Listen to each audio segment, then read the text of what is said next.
anything you want to say to Joe Comerford? Nah.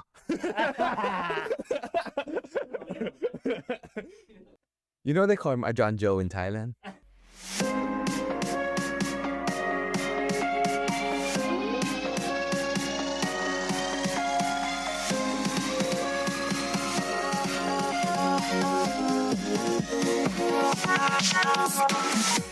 Episode of the Pu'u Muay Thai Podcast is brought to you by pmtlifestyle.com. Authentic Muay Thai lifestyle by Pu'u. Definitely go check out the website at pmtlifestyle.com for some awesome lifestyle merchandise. That's for those of you out there either involved in Muay Thai, looking at getting involved in Muay Thai, and embrace a healthier lifestyle to live the life of the Nak Muay. Go check it out. I want to talk about Black Room at Teep Studios. If you enjoy the content of this podcast, you will definitely enjoy the value that you get out of the Black Room and being a member of the Black Room. What it is it's a subscriber-based way to support the podcast. If you enjoy the podcast and want it to continue, I'm asking for your help. And in exchange, you're going to get an underground view of Muay Thai, American Muay Thai, as well as within Thailand. We have people who are now working on the ground in Thailand that are helping us get media, content, all that stuff. We're posting it there on Black Room, as well as behind-the-scenes footage of the podcast recordings when we're recording. After I stop recording for stuff that we broadcast, we put some subscriber-based only content on there. So you're going to really get a lot of value out of that subscription. Okay, it's not just supporting the podcast. We also have podcast subscriber-only merchandise that's coming out as well here in 2024. So you have to be a part of the Black Room in order to get access to that. So I'm asking you for your help on that, but I know that it's not so much of you helping me. It's going to be us giving you a ton of value that you're going to get and just enjoy it. And it's only $5 a month. All right, you can cancel it anytime. Every little bit counts. Please go join it. The link is down in the show notes. All right. Anyways, sit back and enjoy the show. Welcome to this episode of the Pu'u Muay Thai Podcast. We're here live at Teep Studios in Scottsdale. I have somebody in from Thailand right now. He's currently kind of touring around with a big fighter, Vin, who's been on the podcast before.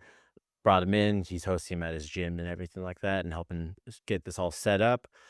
So the page is Muay Thai Testament. If you haven't seen it, you should go check it out. It covers a lot of the Thai stadium stuff that's going on as well, but in English. So that way you guys can kind of figure out what's going on.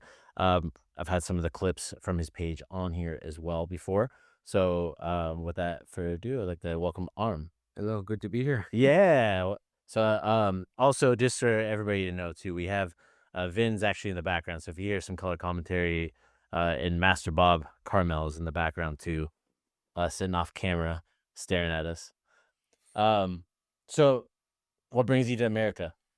We're just here for taking a fighter, Petchsila, from Warwickshire gym. He's a current Rajadamnern champion at, I think, super bantamweight Yeah, at 122 pounds. We're just taking him, touring him around America, doing a Thai camp at Vin's gym, seminar at a couple more.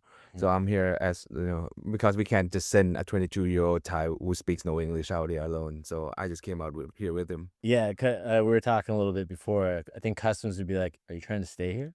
He was hella nervous when we were queuing up for customs. I remember there were a bunch of tables with a bunch of people, right? And we were queuing up and we saw table number 15. That guy looks stern. We don't want to have number 15. Goes at that. Number 15, go. He looked at him like, hey, had a quick smirk. He was not smiling out of happiness. He was smiling out of nervousness. Yeah, nervous, yeah. But I mean, I had some people. I was just in Thailand like 2 weeks ago, and everybody's like, "How's ICE there for Thai people?" So, is there like any talk about like immigration stuff in Thailand?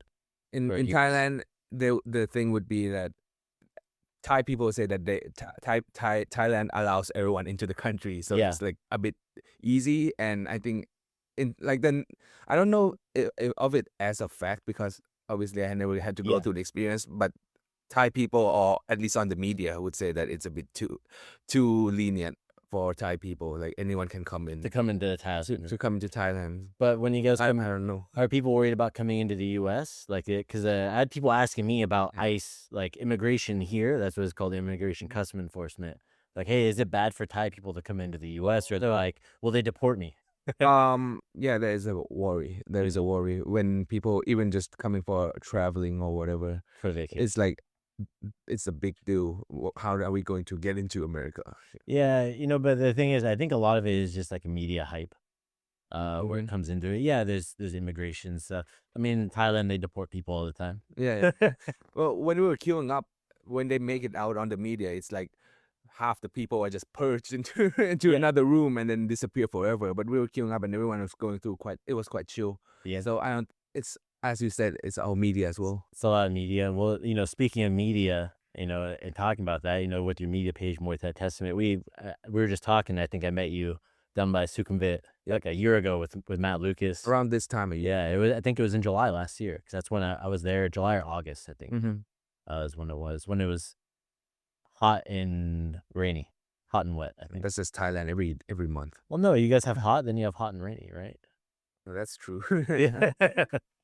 So, with your page, what made you get started with your media channel? I actually done a YouTube channel before that, and basically I just started because I wanted, at that time, around, let's say 5 years, 6 years ago, around during the pandemic, so I was doing university and I wanted to do something else. I didn't want to continue with the degree anymore. I just wanted to look for something that, so what I was looking for is something that is special in Thailand, where if you are the best in Thailand, you can be the best in the world at, like something that Thailand is actually special for. Like when you look at, let's say, basketball, everyone wants to come to America, right? Mhm. So Muay Thai was sort of that answer for me. And then I saw a thing where in Thailand, there wasn't, back then at least, there wasn't a lot of media coverage for the Western world, English stuff, and translation. There weren't AI before, so It's harder to do. yeah, it's very hard, and especially with not just the language barrier, but the cultural barrier as well. So I felt like I could fulfill that gap in the market. And the first video that I did was an interview with Petchsila. That's how I first knew of him and knew him personally. And then I started going to a bunch of gyms, doing interviews. The numbers weren't good, but it was a good learning curve. So then I started improving in terms of content and such. And then it evolved into, I started thinking like, oh, I can just make an Instagram page. I had like a bunch of ideas before, but the page was just one of those ideas. Yeah. And it sort of blew up in a month. So at one point I was getting like 10K followers every month, and then it just blew up into what it is today. Yeah. The goal for it was just to be like a sports hub center page type for Instagram, but for Muay Thai in Thailand, so yeah. Yeah, I remember seeing it pop up, and then more and more and more and more, and then I met you. Like I'm like, oh, okay, yeah, it makes sense that I met you. Yeah. But I mean, even still, like with you're saying, there's more foreign like media for Muay Thai. I think still, like you said, the cultural part of it. Like you were covering SRC with like the fighters where, the dad came in the ring and punched the referee. Oh yeah. Yeah, you covered that, and the thing is, there's a lot of nuances to that, right? I'm not sure if I covered that. Yeah, or you didn't post it. know of it. Yeah, I think, or maybe that might have been Tony Deva. Yeah, I no idea. But that news is very Muay Thai Testament coded. yeah, it's very similar. It's like, hey, what's the deal behind this? Because for other people, you just see it and you see everything written in Thai. Like, what the hell's going on? Yeah. Right. And then people make assumptions and a lot of false assumptions. Yeah, a lot of things like what's going on. And I think the first one I heard about, the first time I actually heard about you was when Kongklai was having an issue with the gym owner, because I had friends, the gym owner, right? So like I saw that, I'm like, oh, Simon's actually covering this. So I'm like, it makes sense because he's like Yod Moy and yeah. And I tried to cover both sides of that as well. But it's in separate posts. Yeah. So when I first posted the first one, then I had people like come tell me like, maybe you need to like post the whole thing, but I am planning to. And then they were like, yeah, but this is Muay Thai and people are starting to recognize you, so you might have in the future, not for that case or that something else. Yeah, you want to make sure. Yeah. Both at the same. Both sides at the same time, and also in some cases you might not even want to cover it because it's Muay Thai. Yeah, don't touch it. Yeah, it's a bit tricky. Especially, it was easier in the beginning because I was a nobody. Now when the page is starting to get bigger and people know who I am, it's not a faceless page like that anymore. So yeah, it's funny how all of a sudden like it builds you have to be careful what you say. When before you could have said anything. and no one would really give a shit. But when they start getting more of a voice, people start talking more. And the thing is, how do you balance? There's big defamation laws in Thailand. How does that work for the media? Like, if you're a media person in Thailand, how does that work? It's funny because these days, every time there is a big drama or some big controversy, the people involved will always. It's like a catchphrase now. When don't be sorry when I come to get your money, or like go to the cops for it. Yeah, because of the defamation. Yeah, stuff? because of the defamation stuff, and you can actually get you can sue people for saying stuff, and then go to like the CIB, like cyber police or whatever. It's just so weird. Yeah, I think, what was it? Petchsila, he sued somebody for something they said about his performance, if I'm not mistaken, and he won. There's countless of cases like that. Yeah, there's a lot of them. But not to go on to that, but like that was one of those questions I wanted to have for you, is like, how does that work where it comes into that? Because here it goes under freedom of speech. It's really hard to prove defamation and slander, right? If there's any grain of truth to it, then it's hard. And when it comes into court, I think a little bit easier in Thailand. I think a very famous one I was just talking about yesterday, actually. Yeah. Is there was an issue, I think it was with, allegedly, I'm not going to name the federations or anything. Allegedly, one federation had an event in Australia, and there was a belt that was green that looked like another organization's belt. And that organization's head was at the event. Somebody had died at the event. And then another organization accused them of saying that they should be held responsible for it, and was saying that it was their event, but it wasn't. And that guy who was saying that from that federation, he got arrested at Suvarnabhumi when he came into the airport. So like they made a whole media thing out of it. Like, hey, you can't just say whatever you want. I feel like Thailand and the States are in opposite sides of the spectrum, where in the States there's a lot of sanctioning bodies, a lot of paperwork, a lot of laws and restrictions. In Thailand, it's a bit too free, Yeah, but I mean, it's freedom land, right?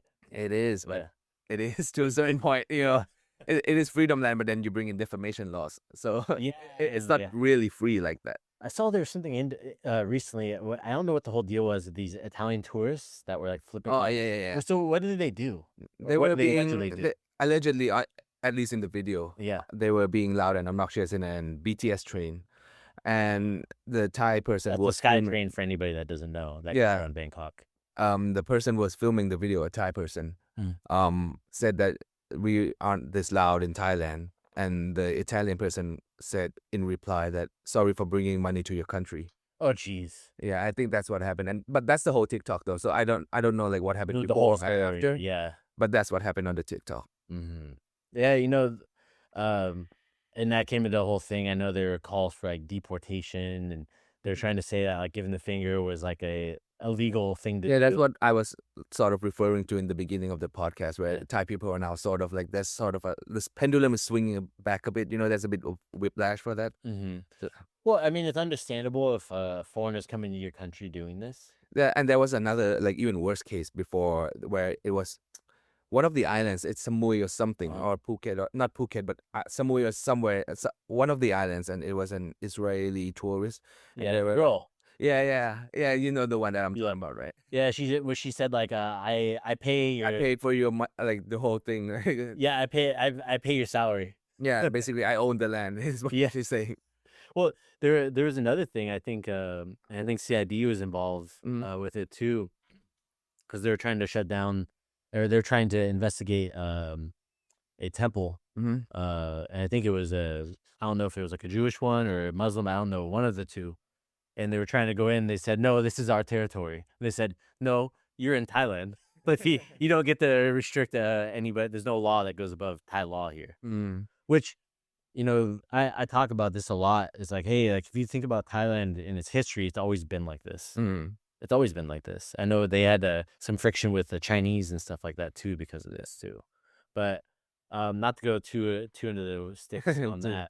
But I mean, it goes into fighting, and it goes into gambling, and it goes into a lot. One of those things that we're seeing on the media a lot was there is a push for kids in Thailand, pro fighters, as they fight professional for gambling, for money, to get out of poverty. right, to be able to fight in the stadiums, people like Petchsila, and to grow into providing income for their family. Mm-hmm. So they're trying to make it so kids under 15 years of age and younger to fight. They had to, is mandatory, like shin guard, elbow pad. No, headgear. so anything under 15 is borderline illegal. Yeah. And then 15 to 18, they wanted to have shin guards and protection and such. Yeah. Well, like, what do you think about that? Well, I think that before moving on towards thinking about how do we make the sport safer, we need to think about like if we ban anyone from under 15 from doing Muay Thai, then what are those people going to do? So that has to come before banning the whole thing. I agree. That's a big one because it creates a different, because a lot of those kids, they get pulled into drugs and like sex work. Like, Yep. that's like because it's an easy income. Mhm. Here we have OnlyFans. Yeah. Like people, they try, but you have to wait until you're 18. But some people, they start OnlyFans like 18, Yeah. and it's like, hey, that's probably not the best decision, right? You have other options here. So they were like waiting for a countdown until they turn 18. Some of these influencers, man, they're doing this. It's Wow. bad. It's bad. In Thailand, OnlyFans illegal. Yeah, it's Well, not the platform, but like that type of stuff is legal. to make pornography. Right? Yeah. Yeah, I saw that there was a video of somebody who was doing an OnlyFans creator, Mm-hmm. and he was like doing stuff in the back of a truck with a woman. I think it was in Phuket, and they arrested him. Ah. Yeah, it was like a viral video. Like, what the fuck? Where is this? It was Thailand, and next thing you know, the news story was him being arrested and deported, and paying a big fine. Damn. So, with that, like with the kids, do you think that if they do just ban it outright, like, what are those kids gonna do? I think not just the kids, but I think the whole sport just collapses because when you look at all the current fighters, there's not a single one who started Muay Thai after 15. All the like actual like top fighters, The ones in the stadium. the ones that are in the Yeah. stadiums, the one that become champions, the one that gets posted on the billboards and represent the sport. Like you get the Sanchez, you get the yeah, all of them since for like 100 years.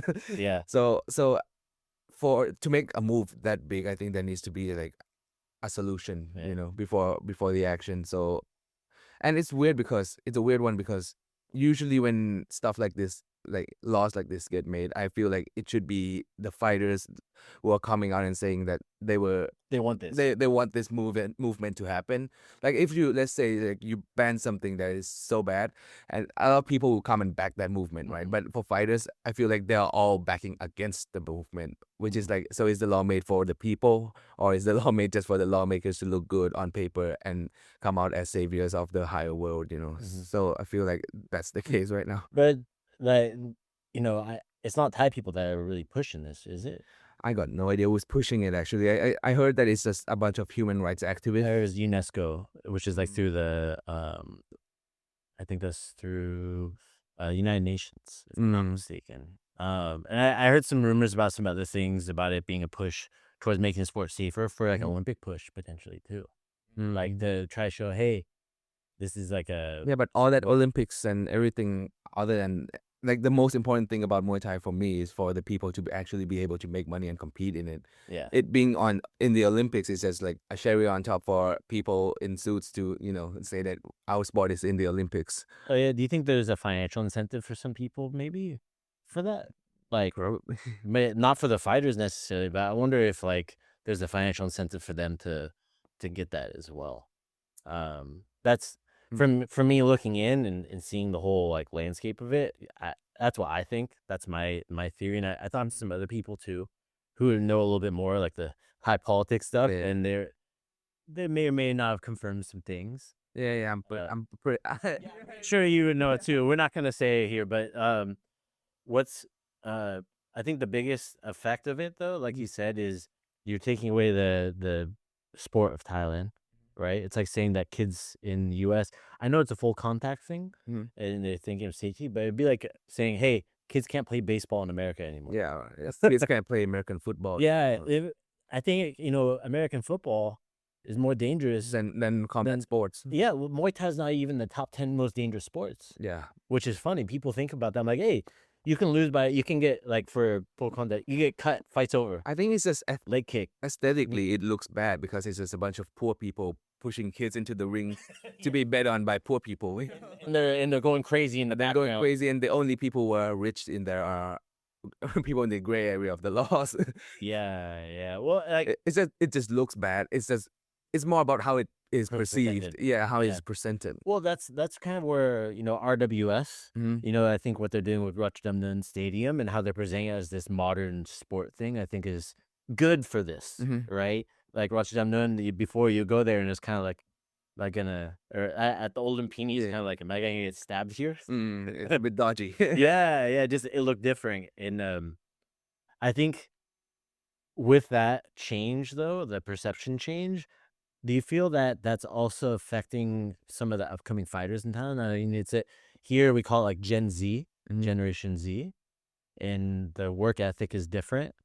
Do you feel like, I know you're young, you're only 24, but I'm sure you've probably seen over the past few years about how fighters are treated differently too, right? Mm, Or do you feel it's the same still? so I feel like it's treated the same because it's the only changes that are happening at the higher levels of the sport.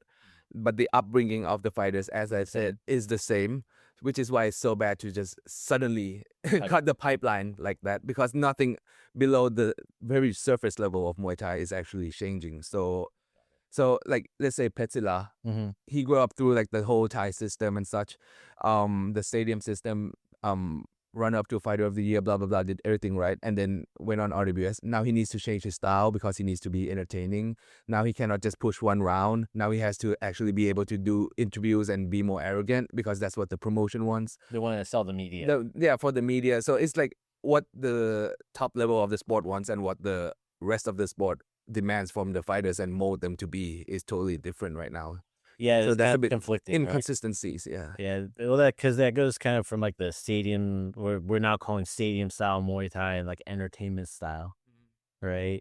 Because the entertainment style wants the media a little bit arrogance, whereas Yeah. the stadium, they just want you to shut up, go fight hard, and win them some money from gambling, right? Like sometimes a fighter would be fighting on one, they would be so entertaining, and then they stick with that habit, come to 5 rounds, and then the comments would be like, "What are you thinking? Like, do you think you're fighting on one? What are you trying to get a bonus?" Yeah, you're not getting the bonus. Yeah, you're not getting the bonuses. So yeah, a lot of inconsistencies, I guess. Not the fighters, I don't think are that different. The only difference is that it's a lot harder to get experience in Muay Thai right now, because despite all the growth, the culture of Muay Thai itself is sort of like on withering out. There's less people in the stadiums organically, like not counting the tourists and everyone. I was just talking about this with Joe Comerford. Mhm. We were calling it like the punters. It's the people who are there every day that were Yeah, in the stadium open and gambling and going there. people locals. are there for the Muay Thai, like to be there like all the time, like to watch a sport, not just the tourism. They're the ones that were at the weigh-ins, and then they're making Yeah. laws. They're getting the gambling sheets. They're going through and following That it. culture is sort of withering away. So it's like the pipeline is getting thinner and thinner, But Mhm. if you ban everything under 15, then you're not. That's for sure gone. That's just shut down. Yeah, for sure, that's gone. With fighters having that avenue to compete, now I think it's made Channel 7 Mhm. kind of grow Mhm. for that, because I still see guys there with phones on like the wood talking to Oh, everybody. with like 5 different phones. Yeah, one on a- time. But you see one championship, they bet on the app. Mhm. Same with RWS. Allegedly. Allegedly, yeah, they allegedly do this. I may or may not have seen it. But they just shut one of those down, I think. Oh, I know what you're The talking Indian about. guys, yeah. No, there's like one big guy who just got popped. Yeah, I think with the Indian kid. Patio or something. Yeah. With the fighters continuing to grow and have these opportunities, like you said, it's shrinking. When do you think that shrinkage started to happen? For me, I saw it from COVID, because they closed a lot of the gyms in town because they weren't able to make money, right? Well, I think I'm not experienced enough to like say like pinpoint exactly when, but logically I would say because Thailand itself as a country is really slow at adapting, and let's say in the golden era, everything was working well in the golden age because people were coming to the stadiums and it was run by the gangsters and such, and it was like there were Gangsters? mafia, like Mafia? yes. Yeah, But- I've talked about this. Like, someone got shot at the stadium before. Yeah, there were bombs thrown in the Grenades stadiums and and stuff. stuff. Yeah. So I don't think it's Yeah, but it's true. Like it's like some of that's still kind of there, but it's just not out in the open as much. I think. it's not out in the open as much, but it's still like with the climate of how Thailand is or how the world was back then, where people would just come to the venue, bet, blah blah blah, and it fits the lifestyle of people because like they would go to horse betting and then they would come to the Muay Thai Stadium, they would go to the casino at night. Everything was just working fine, and then I think it started the decline. The decline started when there starts to be like television in Thailand and people were starting to watch like English Premier League and other sports, and there were more alternatives. And then now that everyone has a phone, you can do other things. And I think COVID was just a catalyst of what was already bound to happen. It just sped it up. It just sped it up by like by such a high rate. And at the same time, that's when they started allowing women to fight at Lumpini and Rajadamnern also. I think them allowing women to fight is just now people like stadium owners or like promoters starting to realize that they need to adapt to the world, and having women fight is just one of those moves that And it brings more money too. yeah. Like there's no downside to it at all. It allows more opportunities for women fighters. It brings more money. It should have happened a long time. Brings more eyeballs on it. Yeah, there was like a push to try to get it, but it was just a lot of people. As I said, like Thailand just doesn't make moves unless there's fire in their ass. Yeah, well that fire is usually Yeah. right. I think for most people it's like this. It's so one of the things that's holding back the sport here in the U.S. actually is money. We were talking about before is like for a lot of the laws like here we were talking about these boxing commissions. So it's a law. Have you heard of lobbying, like this term? Yeah. Political lobbying. Do you know what it is? Yeah, like politician, like politicking your way through it. Yeah, well, let's say you're a politician and you can help put forward a new law that I want to put through that's going to benefit my industry. I'll pay you money to help try to push this through, and you're going to talk to politicians to try to get them on board. That's what lobbying is. It's a known activity. So here in the U.S., to get stuff changed for Muay Thai for a law, I would have to lobby, right? Or get somebody who just really likes me or really loves the sport and wants to help. But they're getting paid and lobbied, so they only have so much time, right? So if there's no money in the sport to change it, then what's their incentive to do it, right? They have to just want to do it. Here, Bob helped get some of the law put in here because the commission here just wanted to see the sport grow, like give them an opportunity to give them a chance to grow. But there's not a lot of states where like the verbiage, the word Muay Thai is in the state law. Here, Arizona is one of them. I think it's probably one of the first. Yeah, Bob's shaking his head. Yeah, and seeing that there's more states that are getting that, but there's still some of the states that have the most activity still don't have it because for them they make more money from boxing and MMA. So Muay Thai is just unrecognized in a bunch of states. Yeah, they'll lump it under like they'll do a quote unquote Muay Thai fight, but it's still under what they would call kickboxing. Like the license still says kickboxing, or it says MMA, mixed martial arts, right? But they'll do it under this rule set. Yeah. And they don't train their officials on these things because they're not incentivized to. There's no reason. They're not making money on it. They're losing money every time they do it. So if you have that, then how do you grow the sport? I don't know, right? It's hard. It's kind of difficult. So I mean, you have to get people that. It's a similar thing in Thailand to a certain extent, but how can I say this in a political like a good way? Because like the people who are managing the funds, like the government funds for Muay Thai, and the people who are running Muay Thai, there's a big distance between them. So whatever happens in Muay Thai doesn't really affect the people who are giving the money into Muay Thai or making the real changes of laws in Muay Thai. But when it's someone like, let's say UNESCO, now it really affects the people in charge. So there's like a pressure, external pressure, right? It's an external pressure. International pressure is always more powerful than the ones within. So I feel like people who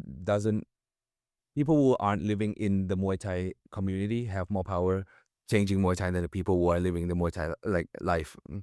They tend to have a little more time and more time and more leverage, and they look better on paper, more education, more better suits, Yeah, and better suits. Yeah, you hit on something there too that I want to kind of just touch on is you're saying that people like an external pressure could affect like Thailand, for example, like UNESCO.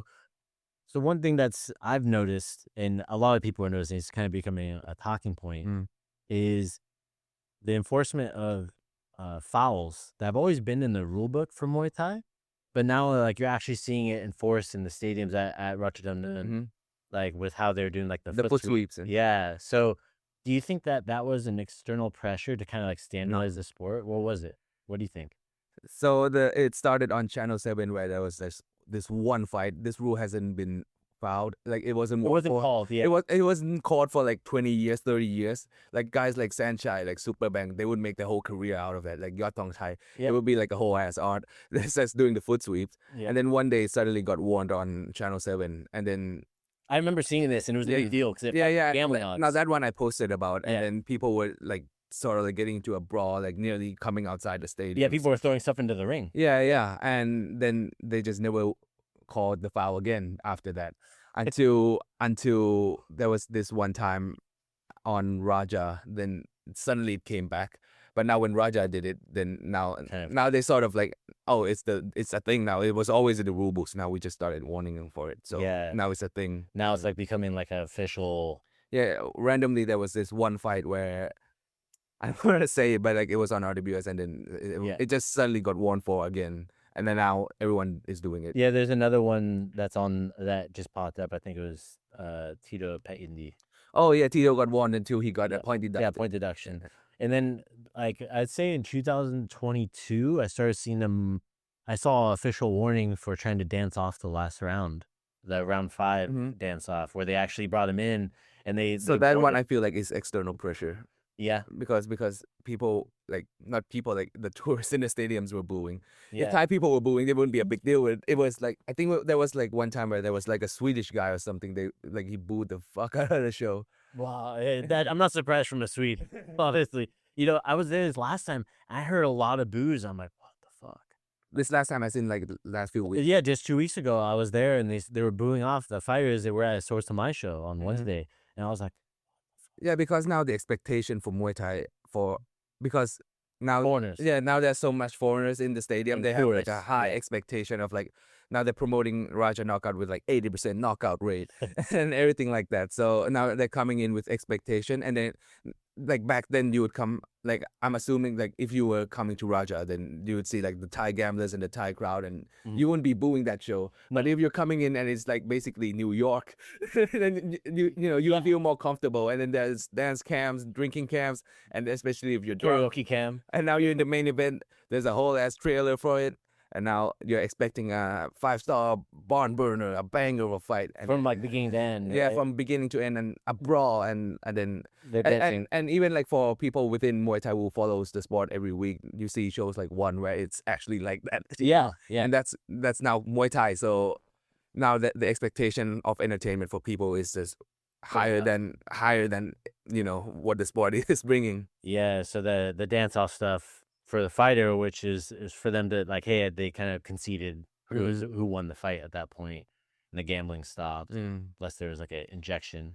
Well, like I feel like the real move, like the correct way to stop the dance offs is to have the rules be more clear, because the dance offs, the only reason it happens is because if you go forward in the last round, you lose the fight, and that still happens these days. Like even Petchsila not too long ago went forward in the last round in an even fight and lost because he went forward, and it looked like he was losing. Yeah, he looked like he was chasing. It looked like he was chasing. So like them like just putting money into like just going to the corners, telling them do not dance off, and then giving them more money to not dance off is just like a sort of like, I don't know how to say it, but like not really hitting the spot of the. It's not really fixing it. Yeah, it's not really fixing the issue, but it's what it is.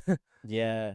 It's so a lot of these, we call these like micro, or these be, I think, it's micro or so there's macro, and this is like the micro economics of Muay Thai, because these are little things that people see online. They don't quite understand like the context of it, especially the people booing. They understand the leaf.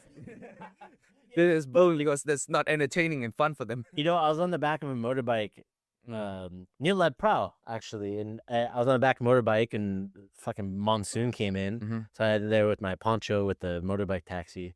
Mm. And I remember looking up and seeing a giant RWS thing with Marie Rumette on it. I'm like, that's fucking cool. But it's advertising. Like, come see like action-packed fights and stuff. Yeah. And it's advertising to foreigners that are there.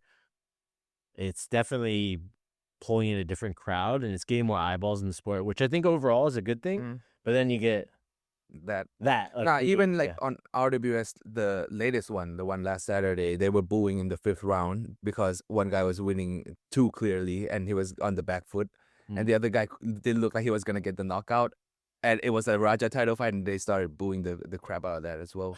So they're not even dancing off, you know. It's just more other guys just play more defensive, and maybe I can't really do much because the levels, right? Yeah. Yeah, but you get that in any combat sport. Just when the match comes up, sometimes it's just a weird match too. Mm-hmm. You know, Sometimes it's just the matchup as well. it's the match that has to happen on paper according to the rankings, and it's not one that anybody's really excited about. Mm-hmm. It's just the one that has to happen. Well, people aren't really excited. People who are like tourists aren't really excited for the fights. Like they're just excited to see Muay Thai in general. Mm-hmm. Like you can put in like MBK level fighters on RWS, and the crowd would some more show and yeah. People wouldn't know.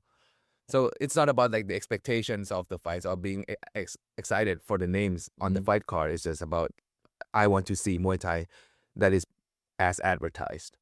Yeah, that makes sense. Muay Thai is advertised. Yeah. Like, how do you feel about that? Don't care. Just I sort of stopped trying to care about the direction that Muay Thai needs to be in the moment I sort of realized that I'm not in a position to influence the position. I'm just, let's say like we're like it's a snake or a serpent and I'm just at the tail of it. I'm just trying to see where the head's going. You know? I'm just trying to go with the flow. So I'm not really, I've stopped thinking about what Muay Thai should be around like 2 years ago now. Yeah. That's sort of like low-key why I'm like posting less and less on Muay Thai Testament like in the last year or two. Like I sort of like, there was a moment that, but I don't really want to talk about it. You don't want to talk. Yeah, but I sort of like just Muay Thai is just Muay Thai. You got burned out a little bit, yeah. For 2 years, you know what? Like the first moment of like rejuvenation in like me wanting to come back to post Muay Thai, like on Muay Thai Testament, is actually coming out here. And there was like people at Vin's gym, and they were like, "Oh, you're the Muay Thai Testament guy." And I'm like, what I'm doing is actually like reaching people on the other side of the globe. Well, almost all of our coaches follow you, like our gym. Yeah, they Zach. Like he followed you, but he didn't realize, like, because you don't put your face on there. Yeah. So people don't know who you are, right? But people see it because they want to know, because they don't speak Thai, they don't know what to look up, they don't know what's going on. Yeah, because at a certain point, I felt like, do people really want to know what's going on in Thailand? Yeah, you know, the best way I can describe it for you, like for me, like I've been in the industry for coming up almost 20 years now. You got Bob here, 50. How long? 50 years. 50 years. Right, Vin, how long? 20 years, right? Longer than I've been alive. Yeah, almost. Yeah. So, like for us, like when I go there, I feel like that's like like for here in the U.S. we have Hollywood. If you're an actor, you have to go to Hollywood. So Thailand's Hollywood for Muay Thai. For Muay Thai in Bangkok, particularly, because that's where all the big fights are happening. That's where everybody goes through. Like if you're fighting, you're going through there. Arizona, if you're fighting Muay Thai, you're coming through Arizona at least one time a year. Like that's the nature of it. That's why Vin called it Bangkok AZ, because it's people, you come through these areas. You know, you have New York, you have places in California, promotions in California, like these different areas and now Texas is coming up. But still, Bangkok is like, you go there. For me, I'll go to like in a weekend, I'll go to like 4 or 5 fight events. Like that's what you do when you're there. You can't do that here, right? So with that, there's a lot of activity. A lot happens in a weekend. So much. Yeah, and people are interested in that, and when they go to it. So if there's anything I could tell you, I would encourage you to continue to do it. To what degree, up to you, right? But I would say that people want to know about it because it is like the Hollywood of Muay Thai. Like if you're doing Muay Thai, that's where you go to see it. That's where the highest level's at. That's where the biggest shows are, the biggest fighters, the strongest fighters. no matter where in the world they are, they go fight in Thailand. That's where you go. Yeah, I'm thinking like if I come back to posting, I might have to like expand other than Instagram because not right like with the current algorithm on Instagram, it's sort of shit to like post news like that because what you like post from people that you follow doesn't always pop up on your feed. It's more like for you page these days. It's more like the Yeah, algorithm. they have the infinite scroll. Yeah, it's more the follow button is meaningless and less these days. Yeah, but like the thing that I've found, some things that'll help you. Like for me, is DMing people. We DM every one of our new followers, and that gets more engagement. And those people start engaging and following more. Then they start subscribing to like a newsletter, right? Or you get like an off-platform community that people can be up to date that will see it. Like they opt in outside of that because in Instagram you're renting your audience, Yeah. right, rather than owning it, right? So just stuff to think about, like when you do it. Yeah. Maybe hey, newsletter, something like this. That way you have their email, you have the name. You're gonna get people who are gonna hit you up. Hey, I'm coming to Thailand. What's going on next week? Oh, hey, you need a tour guide? I'm serious, man. Yeah. Like I'm seeing it. I'm seeing the vision. Yeah, there's a lot of people who want to know, and they're. I mean, how many people do we know that have been involved in Muay Thai a long time that probably still never been to Thailand? There's a lot. There's a good amount. Like some people, they've been in it for 20 years. The first time they went was last year. And they're like, fuck, man, you're right. I should have been going this whole time. I'm like, yeah, it's not hard. It's a different world as well. Yeah, you need to go. Like you have to go. You have to see, to understand more of like what you're doing. What you're like, why it's important to do things this way, or why the rules are this way, and to see a stadium, to see gambling, and understand that. Man, I'll still remember like seeing the fighters, like, we're talking about the gangsters. The guy has like or allegedly there's a box and it's like handcuffed to the guy that has a bunch of money in it back at the stadium when he's paying out for the fight. Yeah. That's just crazy to me, man. Like you would never see that here in the U.S. No, when you see it so often, sometimes it's normal. Yeah, it's just normal. Yeah, but for us, like that's never, like here gambling is highly regulated. Yeah. Highly regulated. Yeah, it's state, like the state. Regulated as in for like to prevent dives or It's for sports, like sports betting. You don't, like, for sure they did sports betting I think 2 or 3 times for Muay Thai, a lion fight, but they stopped it right away because they realized that they can't, the house can't win. Yeah.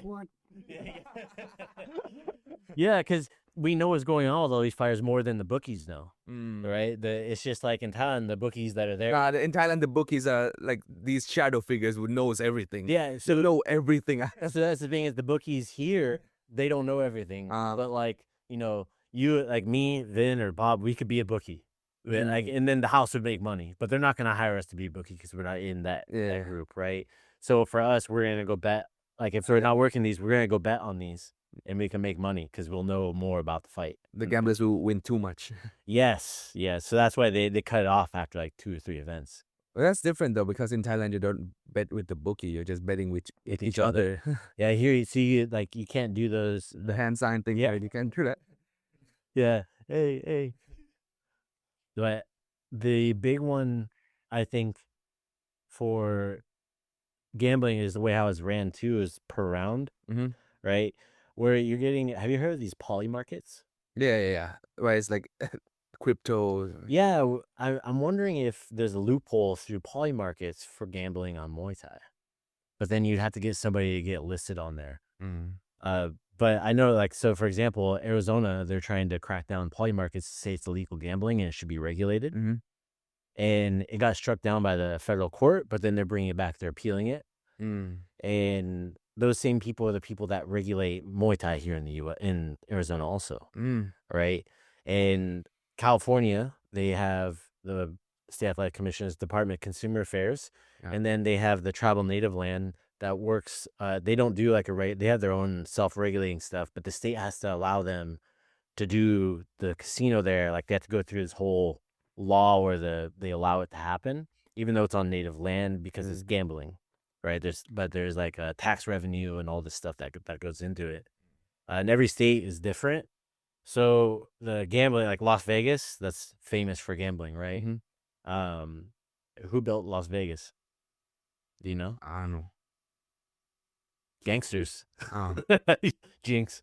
Yeah, gangsters built it. So it's a lot like, Thailand, whereas with the gambling and for that, it was gangsters, right? So essentially, it's all the same. It's the same, but the thing is, in Thailand, it'll be, I'll say, this is the comparison I use. In Thailand, you see it happening. Yeah. Here, it happens behind these smoke and mirrors, and you don't get to see it, and they don't really talk about it. They put political terms behind it. So that way it looks more official, but Deep down. I'll say this. Mhm. There was a boxing commission, and one of the commissioners, along with the attorney generals, so they have an attorney that's like helps with the laws of the whole state, who was prosecuted for illegal ballistics missiles trading across state lines. They're buying missiles and trading them across state lines. But that's gangster as fuck, bro. That's all I got to say. So, there's no surprise in the history of boxing in the U.S. Western boxing. It was illegal at one point. Like, they used to go fight on barge ships off into international waters where they would do the fights. Yeah. Because at one point it was illegal, and then they started regulating it, and they got it into law, and allowed it to start happening because people were dying. They're like, how do we try to make it so people aren't dying? So, like, every country is the same. It's same. Mm-hmm. It's all people, anyways. Yeah, it's all people, and they're gonna figure out a way within their system to go through. So tell me, where are you guys off to with Petchsila? Where are you off to this week? This week we're going to Oregon. We're going to Eugene, and then after that we're going to San Diego. San Diego. So if anybody's listening to this and you're out there, what do you know the gyms that they're at? It's Tongsai in Eugene, Eugene, and then Pure Heart Muay Thai. Pure Heart Muay Thai in El Cajon, San Diego area, right? And then you guys are coming back to Arizona afterwards? Yeah, we're coming back to Arizona, and then we're leaving on August 15th. Okay. Awesome, man. Well, how can people find you? If someone wanted to ask you a question about Muay Thai, how do they find you? DM on Muay Thai Testament. I always answer all my DMs like personally. I don't even do any automated stuff. Yeah, I'll put it down in the comments, which is impressive. You have like 50,000 followers on there or something? Around that, yeah. It was around like 60 something, and then Instagram started like taking away my all the followers. box went away. Yeah. Well, because it's like you get people that go on there and they were like making multiple accounts. Yeah, and it's also because I haven't posted. There was a period where I stopped posting for like a whole like half a year. So then it started to go down a bit, but yeah, it's around 50 something, 50, 60. Yeah. Well, so at Muay Thai Testament, if people want to follow you and find you, when you're in Thailand, would they ever see you just at some of the stadiums? So I would almost all of Warwichar fights. Warwichar is a gym, Petchila's gym basically. Yeah. If it's a Petchsila fight, I would 100% be there, and most of Warrior fighters, I would most of the time be in the stadiums. And it also depends. Like a couple years ago now, I think, or like a year and a half ago, I used to work at RWS as well, so I would be in Raja like nearly every week at that point. Just depends where I am at that. Oh, you worked for RWS? Yeah. What do you do? I did like some marketing for them. Like, okay. Yeah, I was like a new employee, and then I just left after around 10 months, I think. 10 months. Yeah, that's a good production they got there, man. Yeah, they have a good team. Yeah. Well, thanks for coming in today and making time, Vin. Thanks for bringing arm in across. I know that it was a drive across the valley. People are like, "Oh, it must be close." It's like, bro, no, it's like 50. Yeah, I can see it. I can see all the way across the valley, but that's like a 50, almost an hour drive, bro. Yeah, it's like, the car rides here are a lot longer than I expected. I'll say that. Yeah, because there's no traffic here, but things are so much more far apart, more spread out. There is traffic here. It's just at certain times, at certain places. When you go to San Diego, good luck. Really? Yeah, bro. The traffic there gets. But I've been through Bangkok traffic, like that traffic. That's bad. Really? You know what's bad about that traffic is it doesn't fucking move. Yeah, it just doesn't move. You're just stuck there. I'm like, okay, man, I'm getting on the hug taxi and like, get me through there. You're saying he's like a mosquito. Just taking a nap in the car. Yeah, man. 30 minutes to go 2 miles. I did just like this. My past trip, I was out here and I was meeting up with my friends in Sukhumvit, and I was in this taxi and I was waiting for the light. Like 2 cars went through, and it'd been 20 minutes. I'm like, all right, I'll get out here. I just got on the motorbike. I got there in 5 minutes. It waited like at least another half hour. Yeah. Right? We were just, if I didn't know. Yeah, but I say that about like the heat as well, and then I come here and it's even hotter than Thailand. So you think Arizona's hot? It's definitely hotter than Thailand. It's hotter than Thailand. It's hot. I came here with a Thai fighter who runs every morning, and he's complaining about the heat. Hey, you have to be careful. Did you tell them about valley fever? No. Okay, when it's really windy, it's not good to run outside. So it's not good to run outside when it's windy. It's not good to run outside when it's hot. So like when is a good time to run outside? 5 o'clock in the morning. 5 a.m., 4:30 in the morning. If you like, all of us, I don't know. I can't speak for Vin. I know Bob gets up like at 4 a.m. I get up like 4:30, 5 a.m. every day. That way, you can go outside. The problem is I have to get up with him because he doesn't want to run alone. So I'm not gonna tell him that. Man, this guy, and he has me running like a fighter throughout the whole trip. I'm just here to chill and be a translator. I don't want to run. You need a bicycle for the gym, bro. For it. Yeah, and I used the bicycle this morning, literally, and then I forgot to switch the gears. Oh. The bike ride ended up being harder than the run. So you have in town, you have motorbikes. Right now in America, we have e-bikes. E-bikes. Yeah, e-bikes. You should rent him you rent this guy an e-bike, bro. You could be Buy one just to, dude. They're actually like it's so you don't need a license for it, but you probably should. 40 Like miles an hour. yeah, What? yeah, go 20 miles. Yeah, so it goes like 40 kilometers an hour, right? That's gonna be the first time I catch up to him in the runs. Hey, you give him water. You want Dunkang? Pour out ice. So I will be like, "Why are you so slow? Are you a Rajadamnern champion?" What? No, say what? Like this is like inherently like an American thing right now, but especially out here because there's a lot of bike paths. I was telling you about like the green belt. It goes all the way down to the airport. Like it takes to Tempe Town Lake, and then you're at the airport once you're there. Like you can go from here all the way to the airport on an e-bike. You can go all the way to Vin's gym. I wouldn't want to do that because I might get shot on the way over there. But you get the abs. yeah, it's dangerous, bro. I wouldn't want to go over there. If I do, okay, like midday, but then it's like 115 degrees right now. Stay a Scottsdale gangster. Yeah. Stay over here in Scottsdale, bro. Stay here in Scottsdale. But well, thanks for coming in, and I'll probably see you when I come back to Thailand. Yeah, we're running into each other. We're in the Muay Thai community. It's not that big. No, very small. Everybody's like, how do you know everybody? Like, you stay in like 8 years, you meet everybody, like everywhere. Especially you go to Thailand. Like I said, it's like the Hollywood of Muay Thai. So everybody cast.